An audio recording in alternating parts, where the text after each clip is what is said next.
कोर्टामध्ये सुनावणी पार पडली आहे, MCR झाला आहे. नेमकं कोर्टामध्ये काय झालं आणि तुम्ही 2 मिनिटाची वेळ मागितली होती भेटायला, काय भेटलं आणि काय बोललं? सर जे बोललंय ते आम्ही डायरेक्ट आता सांगू शकत नाही. सुमित सर आम्ही कोर्टापुढे बोललोय. आम्हाला भेटायचं का होतं, जे आरोपीची कहाणी आहे ती आम्हाला माहिती करू शकते, कारण बेलसाठी आम्हाला महत्त्वाची. फक्त न्यायालयीन कस्टडी आज झालेली, त्याला 14 दिवस MCR भेटलेला आहे. आता पुढली कस्टडी आल्यानंतर चालू आहे. सुमित सर बोलतात पुढल्या तुम्हाला. मेहरबान कोर्टाने सदर आरोपी MCR केलेला आहे. सदर आरोपी याची रवानगी येरवडा कारागृह इथे केलेली आहे. त्यानंतर आरोपीसोबत जास्त काही बोलता आलेलं नाही आणि त्याबाबत आता काय आम्ही सांगू शकत नाही.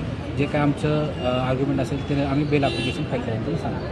साहेब, मागच्या वेळेस कोर्टामध्ये तुम्ही 7,500 रुपयाचे पैसे घेतल्याचा दावा बाहेर येऊन माध्यमांसोबत केला होता. तुम्ही आतमध्ये कोर्टामध्ये हा दावा केला होता का बेंच समोर? दुसरी गोष्ट, जर तो केला नव्हता तर तुमच्या इथिकल प्रॅक्टिसमध्ये हे बसतं का? या अशा पद्धतीनं कोर्टात आर्ग्युमेंट न केलेली गोष्ट, रेकॉर्डर नसलेली गोष्ट बाहेर येऊन तशी भासवली तुम्ही की 7,500? आम्ही सविस्तर पत्रकार परिषद घेणार त्याच्या फॅमिली सुद्धा येणार आहे. त्यासमोर त्या ठिकाणी समोर प्रश्न सोपा आहे. प्रश्न असा आहे, त्याचं उत्तर आम्ही त्या ठिकाणी कोर्टात बोलला नाही ते बाहेर बोलला, मग त्या ठिकाणी मी त्यावेळेस सांगितलं आहे, त्यावेळेस हे सांगितलं की आरोपींनी दिलेली माहितीनुसार सांगितलं. तुम्ही आरोपीचे वकील म्हणून जेव्हा न्यायालयात झालेल्या सुनावणीची माहिती द्यायला बाहेर येतात तेव्हा जी गोष्ट तुम्ही आतमध्ये सांगितलीच नाही बेंच समोर, ती गोष्ट बाहेर येऊन तुम्ही का सांगितली? ज्यावेळेस आमचं आर्ग्युमेंट झालं त्यानंतर आम्ही आरोपीसोबत बोललो मेहरबान कोर्टाची बाबा घेऊन, आणि त्यानंतर आरोपी दिलेली माहिती ती आम्ही आरोपीने दिलेल्या माहितीवरून सांगितलेली. पण आरोपीने दिलेली माहिती आधी तुम्ही न्यायालयाला सांगणं अपेक्षित असतं. तुम्ही ते न्यायालयाला न सांगता न्यायालयीन कामकाजाचा भाग असल्याचं बाहेर येऊन भासवलं. आरोपीसोबत जे बोलणं झालं आमचं उल्लंघन नाहीये का? आरोपीसोबत जे बोलणं झालं ते आर्ग्युमेंट नंतर झालेलं आहे. त्यानंतर लगेचच त्या ठिकाणी आरोपीला घेऊन गेलेले. जेव्हा ऑर्डर झाली सर, तुमच्या प्रश्नाचं उत्तर असं आहे, जेव्हा ऑर्डर झाली आम्ही परमिशन घेतली, तुमच्यातले सगळे होते मीडियातले, जेव्हा बोलायला मेहरबान कोर्टावर पावर नव्हती, म्हणजे वेळच नव्हता, आम्हाला 2 मिनिटं बोलून दिली. त्यांनी जे सांगितलं ते आरोपीच्या सांगण्यानुसार सांगितलं. इथिकल प्रॅक्टिकल हे जे तुम्ही बोलता सर, इथिकल प्रॅक्टिकल जे म्हणता सर, जेव्हा सगळं झालं कोर्टाची परमिशन घेतली, जेव्हा झाल्यानंतर परमिशन घेतली, जेव्हा आर्ग्युमेंट संपतं तेव्हा पार्ट नसतो आमचा काय सांगायचा. जेव्हा झाल्यानंतर माध्यमाने विचारलं की तुमचं बोलणं काय आलं, म्हणून आमच्या सहकार्यांनी जे माध्यमात बोलणं झालं आरोपीचं ते सांगितलं. त्याचं चुकीचं आणि इथिकल प्रॅक्टिस हा चुकीचा प्रश्न आहे सर तुमचा.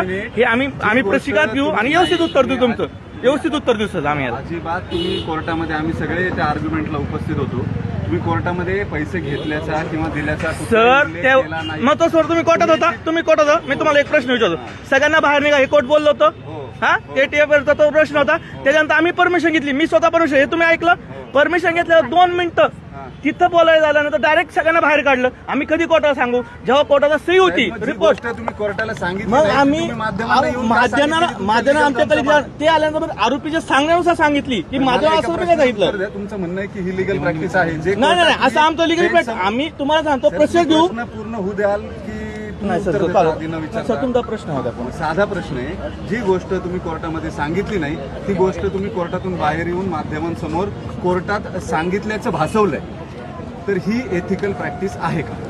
आम्ही सांगितलं नाही, मी वैयक्तिक सांगितलं नाही.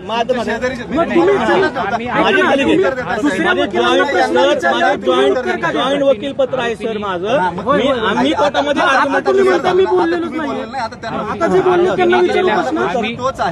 ज्या वेळेस मीडियाने आम्हाला विचारलं की आरोपीसोबत, मी प्रश्न परत विचारतो मग आपण उत्तर द्या. आता तुम्हाला स्पेसिफिक प्रश्न आहे, तुम्ही माध्यमांना पहिल्या दिवशी जेव्हा दत्ता गाडेला न्यायालयात हजर केलं त्या दिवशी तुम्ही आरोपीने आणि पीडित महिलेनं संगनमताने तो इंटरकोर्स केला असं न्यायालयासमोर सांगितल्यानंतर 7,500 रुपयाचा उल्लेख कोर्टात तुम्ही केला नाही. मात्र बाहेर आल्यावर तुम्ही माध्यमांसमोर असं भासवलं की तुम्ही आतमध्ये न्यायालयात आर्ग्युमेंटमध्ये हा मुद्दा बोललात आणि तो मुद्दा आर्ग्युमेंटच्या रेकॉर्डवरती घेण्यात आलाय. वास्तविक अशी गोष्ट झालेली नाही, ही गोष्ट एथिकल प्रॅक्टिस आहे का? त्या ठिकाणी आर्ग्युमेंटमध्ये घेतलं असं कधी म्हणलेलं नाही. त्याच्यामध्ये ज्यावेळेस मला मीडियाने प्रश्न विचारला की त्या ठिकाणी आरोपीसोबत काय बोलणं झालं का, आरोपीने दिलेल्या माहितीवरून मी त्या ठिकाणी सांगितलं. आम्ही असं म्हटलेलं नाही की आर्ग्युमेंटमध्ये आम्ही आम्ही ते घेतलं. बरं, आरोपीने दिलेली माहिती ही न्यायालयाच्या रेकॉर्डवर न आणता माध्यमांसमोर थेट सांगणं हा एथिकल प्रॅक्टिसचा भाग आहे का? त्या ठिकाणी आम्हाला ज्यावेळेस मीडियाने विचारलं त्यावेळेस आम्ही ते सांगितलेलं सर, आहे. कुणी काय विचारलं हा मुद्दा नाही, आपण वकील आम्ही आहात. त्या- त्याबाबत आम्ही Ethical पत्रकार practice सविस्तर चा विषय आम्ही ऐका ना, प्रश्न-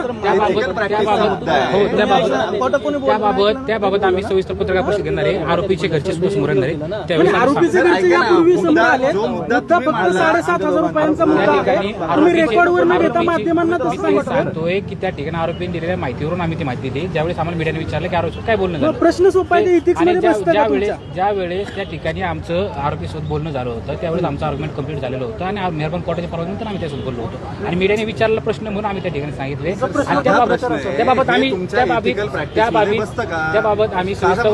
त्याबाबत आम्ही सविस्तर पत्रकार परिषद घेऊ. त्यानंतर आम्ही सांगतो आरोपीच्या घरच्यांना त्या ठिकाणी बाजू मांडायची आहे. अपेक्षित आहे कारण तुम्ही याच ठिकाणी त्या दिवशी बोलले होते पत्रकार परिषद सविस्तर तुम्ही असं पळून जाऊन सविस्तर पत्रकार परिषद घेणार आहे. माहिती दिली हे मान्य करताय का? मग पळून का निघाला? आरोपीच्या घरच्यांना त्यांची बाजू मांडायची आहे. सर्व नंतर पळून जाऊ नको.